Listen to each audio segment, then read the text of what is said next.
part 4 na ano, 1, 3 pang 3. Okay ha, ito na yung pang part 3 na ginawa natin sa AD. Troubleshoot na natin yung problema. Ito, meron pa tayong problema dito, yung ilaw ayaw umilaw ng protect ng kabila. Ayun, wala, siguro sira yung ilaw. Then ito na sila, puso nga dito. Ayan na, meron na siya.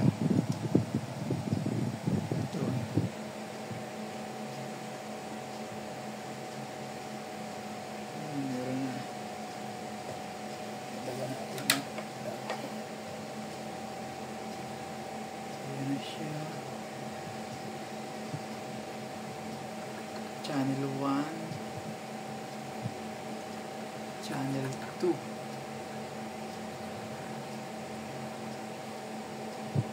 Okay. Ma-cleaning na lang tayo ng board para malinisan natin. Then next is with dummy load.